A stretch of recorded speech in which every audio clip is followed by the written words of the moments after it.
Então vamos lá, então pessoal, vou chamar a atenção de vocês ao seguinte detalhe, ó.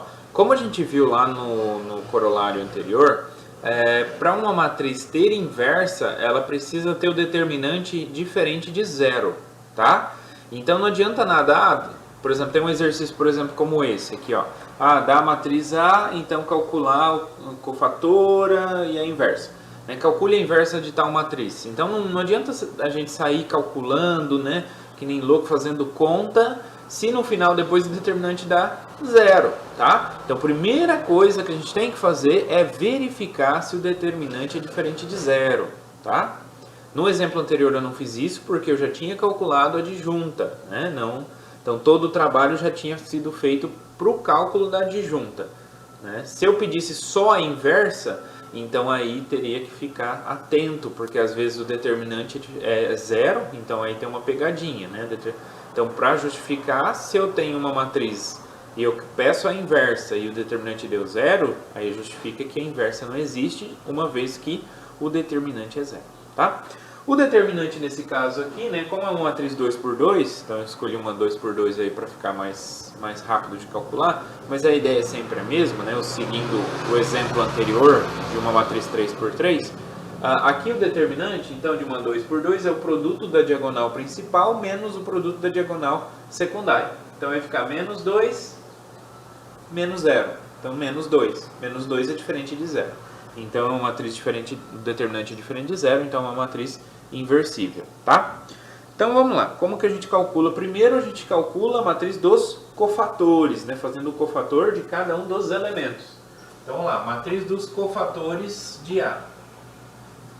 Então vou começar aqui com o primeiro elemento, então vai ficar menos 1 elevado à soma dos índices, então primeira linha, primeira coluna, então 1 mais 1.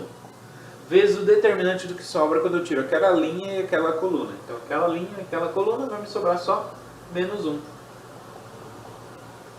Ok? Depois, aqui o segundo elemento. Então o segundo elemento vai ficar menos 1 elevado à soma dos índices. Então primeira linha, segunda coluna. Vezes o determinante do que sobra quando eu tiro aquela linha e aquela coluna. Então me sobra 3. Tá?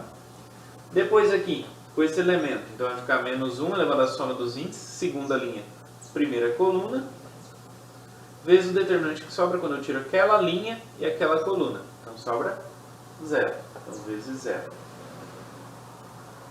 E aqui esse elemento, então vai ficar menos 1 elevado à soma dos índices, então segunda linha, segunda coluna, então 2 mais 2, vezes o determinante do que sobra quando eu tiro aquela linha e aquela coluna, então sobra 2. Ok? Então, quem é essa matriz? Aqui então vai ficar 1 mais 1, 2, então par, menos 1 elevado ao número par é positivo, né, é 1, vezes menos 1, então menos 1. Aqui, 1 mais 2 é ímpar, então vai ficar negativo aqui, então menos 3. Aqui ímpar, negativo, mas só que eu estou multiplicando por 0, então 0. E aqui par, então vai ficar positivo, multiplicando por 2. Tá? Então essa é a matriz dos cofatores. A matriz adjunta é só pegar a transposta dos cofatores. Então, pego a primeira linha e escrevo na primeira coluna. Segunda linha na segunda coluna. Pronto, essa é a matriz adjunta. E a inversa? A matriz inversa ela vai ser o quê? 1 sobre o determinante da matriz A vezes a adjunta de A.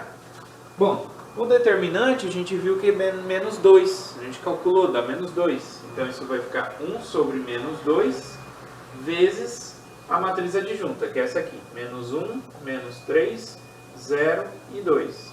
Né? Então como vai ficar? Menos 1 dividido por menos... Então multiplicar por 1 sobre menos 2 é a mesma coisa que dividir por menos 2.